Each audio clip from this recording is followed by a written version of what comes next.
Bueno, soy una persona cercana al dibujo desde muchos lugares. O sea, en principio soy dibujante, siempre fui dibujante desde muy chico. Eh, Me he dedicado a hacer historietas, me he dedicado a pintar también, me he dedicado a hacer humor gráfico. O sea, básicamente lo que estoy haciendo desde hace varios años últimamente es humor gráfico.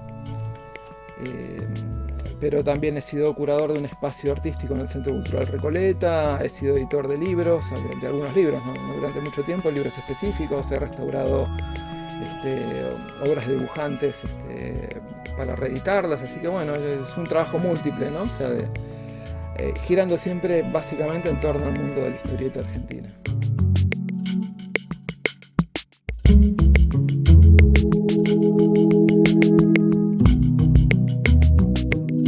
Bueno, en el trabajo en sí, digamos, no hay un avance más allá del avance estético personal de uno, ¿no? O sea, de trabajar mejor, trabajar peor, ganar profesionalismo, perder espontaneidad, digamos, esas cosas que puede tener uno a lo largo del tiempo desde que empieza a plantearse un oficio y avanza en el tiempo y gana ciertas cosas y puede llegar a perder otras, digamos, eso en cuanto a la personal. En cuanto, digamos, a lo que sería la estructura alrededor de uno, porque la historieta es algo que depende de una industria, que es la industria gráfica, cambiaron muchísimas cosas, ¿no? Cuando yo empecé o cuando me planteé empezar y meterme en este rubro, el mundo editorial era muy distinto, ¿no? Había una serie de publicaciones con artistas que publicaban periódicamente en Argentina, estaba la posibilidad de que ese mismo trabajo que se podía vender acá se vendiera afuera, ¿no? Digamos, o sea, todo eso fue desapareciendo de los años 90 para acá, con lo cual ahora tenemos una serie de pequeñas editoriales con propuestas, digamos, por ahí mucho más diversas y más amplias y más surtidas y más interesantes al mismo tiempo que lo que podíamos tener hace 20 o 30 años atrás, pero también, por otro lado, es mucho más difícil mantenerse viviendo de la historieta y del dibujo solamente, ¿no?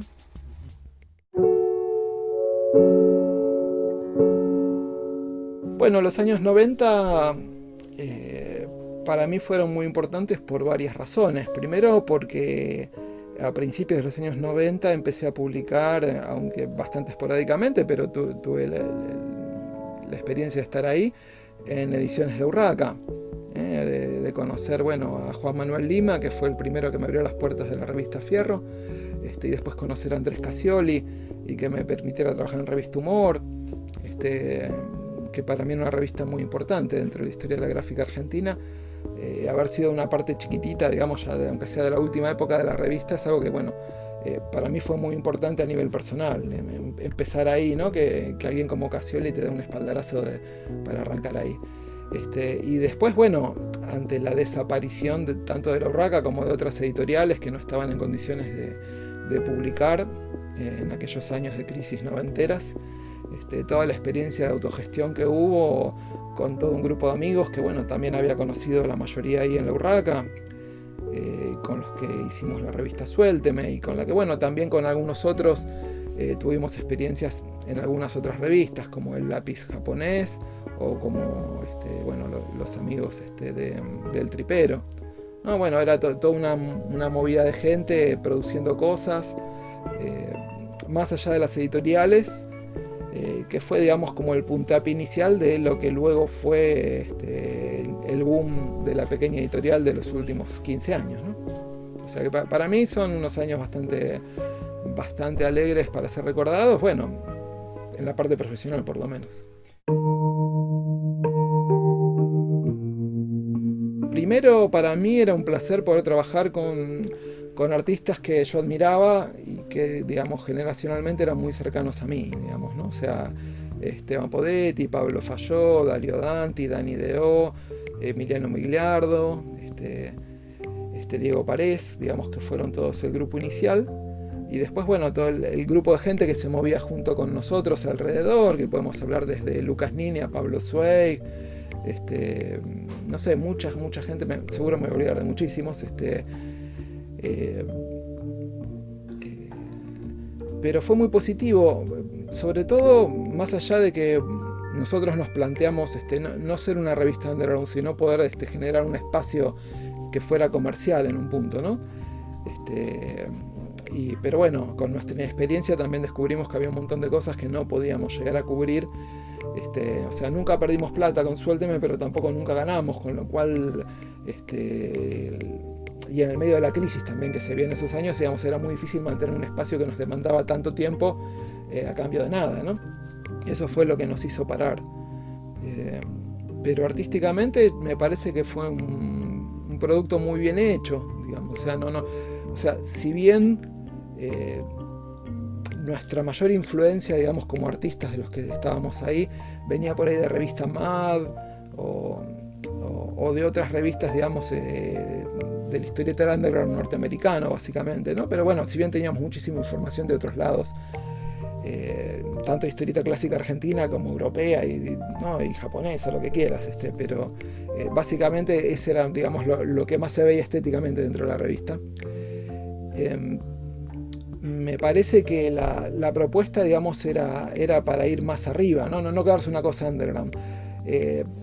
Desgraciadamente el mercado nos pasó por arriba, pero me parece que la gente que la leyó en aquel momento, o la que se la encuentra hoy, la revista, digamos, se cruza con un ejemplar y la lee, es algo que todavía puede leerse hoy, digamos. O sea, no me parece que haya envejecido, ¿no? O sea, se ha transformado en un pequeño clásico esa revista. Entonces me parece que está muy bien. Bueno, yo me dediqué a dar clases también, digamos, para paliar un poco el mundo editorial que iba a menos. A partir del año 2000 empecé a trabajar en el Centro Cultural Recoleta y estuve una década larga, 11 años, montando muestras y difundiendo la historieta argentina, y aunque un poco de historieta internacional. Y esa fue también una linda experiencia, sobre todo aprendizaje, porque, digamos, estar en un lugar de exposición artística para artistas de la gráfica, en un lugar tan importante como el Centro Cultural Recoleta, con tanto público, ¿no? Para mí era un desafío muy grande.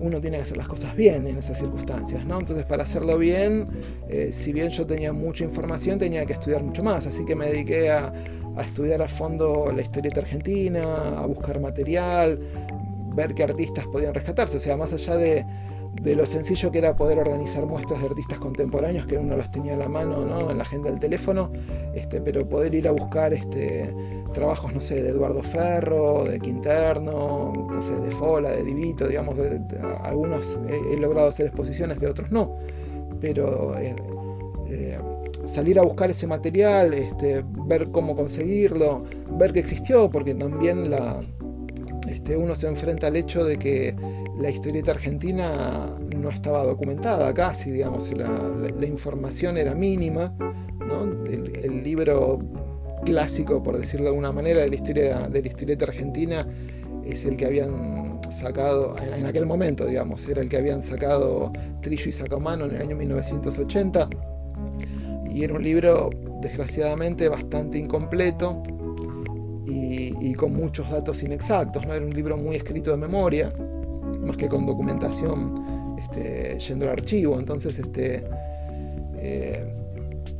fue un gran desafío que me parece que, bueno, sirvió para mostrar a algunos artistas maravillosos que estaban un poco olvidados y mostrárselos de vuelta al gran público, y por otro lado para poder apoyar publicaciones nuevas que iban saliendo en ese momento, que eran un montón.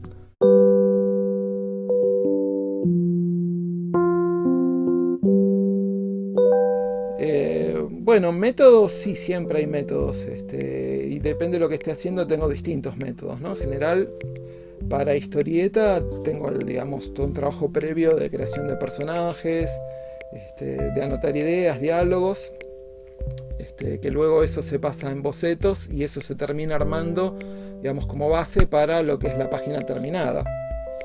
Con el humor gráfico puede ser de distintas maneras, porque por ahí anoto ideas directamente de texto, o anoto dibujos de personajes, digamos, en situación ya directamente, por ahí con una virome, ¿no?, en un papel de boceto, tirar la idea ahí y después trabajar arriba de eso.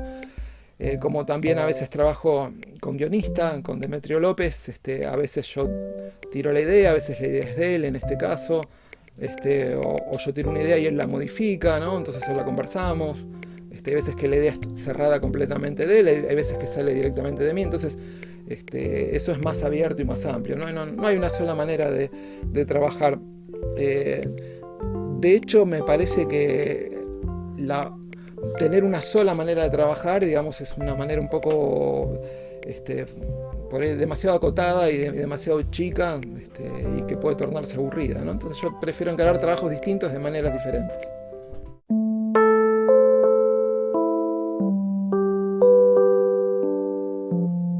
En el siglo XX la historieta argentina es de lo más interesante, de lo más logrado y de lo más original. Entonces me parece que muchísima obra va a seguir siendo contemporánea, como te decía antes, ¿no? O sea, cuando uno ve, hablando específicamente del primer libro que restauré y que tuve el trabajo y el placer de hacer, que es el de Pipío, de García Ferré, yo siempre digo, hablando sobre ese libro específico, sobre esa historieta Pipío, cuando vamos a los clásicos de la historieta argentina y vemos, volviendo otra vez a Hernán el Corsario, atrás vemos a Harold Foster, ¿no? Cuando vemos a Mafalda, vemos atrás a Charlie Brown, ¿no? Y al señor Schultz. Cuando vemos al Eternauta, ¿no? Atrás de Oesterheld y de Solano López, vemos la escuela de Terry y los piratas, digamos, ¿no? de Milton Caniff. Entonces, cuando vemos atrás de Pipío y de García Ferré, no logramos ver de qué satélite, de qué estrella bajó, como decía Víctor Hugo en aquel relato, ¿no? De qué estrella bajaste, barrilete cósmico, ¿no? O sea, no tiene atrás un antecedente, ¿no? Es una obra muy original. Hay mucho material que es muy original, más allá de las escuelas internacionales que podamos reconocer, y que tiene una calidad muy alta y es muy lindo para poder volver a ser leído y para ser descubierto, ¿no? O sea, me parece que los clásicos son eso, ¿no? Son esas obras que siempre pueden leerse y siempre van a tener algo nuevo para aportarle al lector, ¿no? O sea, si hayan pasado 2000 años o 3000, digo, o sea, uno puede seguir leyendo la epopeya de Gilgamesh y darse cuenta que lo que se planteaba el autor que escribió esa historia, digamos, acerca de la vida, la relación de la muerte, del amigo, de la eternidad, de la supervivencia de uno, digamos, eran temas comunes que uno puede tener hoy en día, ¿no? O sea, descubrir, digamos, que un sumerio de hace, no sé, 3000 años o 4000 años podía tener ideas y sentimientos similares a las de uno, digamos, es entender un poco también la historia de la humanidad, y me parece que un lector de dentro de 300 años que pueda leer de historieta argentina también va a encontrar reflejada cosas que lo van a identificar.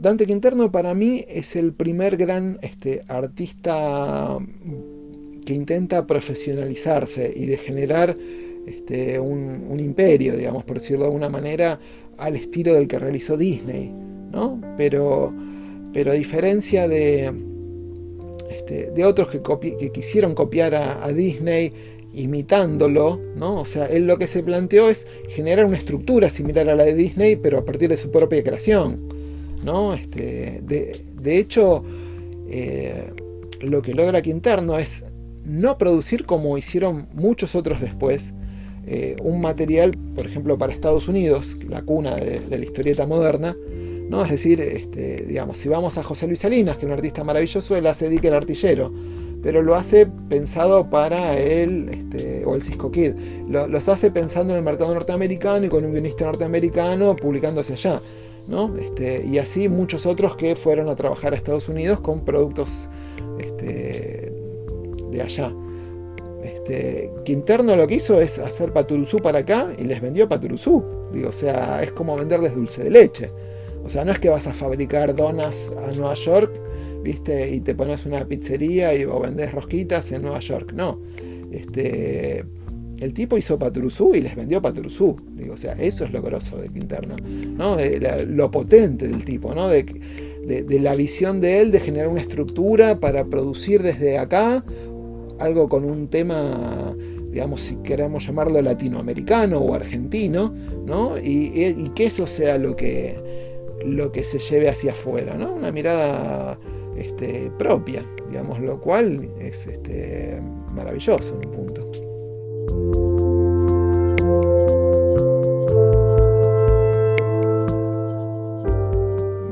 Placer, siempre es placer. Digo, o sea, dibujar para mí es un placer, ¿no? Tirar una línea, cruzarla y encontrar una imagen, para mí siempre tiene esa cosa de belleza mágica, de algo que aparece donde antes no había nada, ¿no? Esa sensación de poder crear un mundo a partir de la nada, ¿no? Entonces es una satisfacción, y si además uno se despertó, digamos, llamémosle con la inspiración, y tirar unas líneas y encontrar una idea nueva, una imagen, algo que uno no había hecho antes, digamos, siempre es una satisfacción especial, ¿no? Porque yo siempre le digo a mis alumnos que lo interesante acá es divertirse a la hora de dibujar, ¿no? Porque si se transforma en una rutina, se transforma en algo aburrido, y algo aburrido es algo que a uno no le dan ganas de hacer, ¿no? Entonces, en la medida que uno pueda maravillarse y seguir descubriendo cosas que aparezcan ahí de la galera del conejo, del mago, la magia va a seguir estando, ¿no? Lo bueno es que los dibujantes duramos más, por ejemplo, que los futbolistas, ¿no? O sea, nuestros meniscos y nuestras rodillas pueden seguir trabajando un poco más. Si tenemos suerte, tiramos hasta los 80 o 90. Pero sí, en general el motor que te impulsa es esa insatisfacción de sentir que todavía no hiciste el dibujo que te va a dar la mayor satisfacción de tu vida. Es una pasión. Yo siempre digo, es como dar un beso, ¿no? Un abrazo. Uno tiene que entregarse completamente a eso y olvidarse del resto del mundo.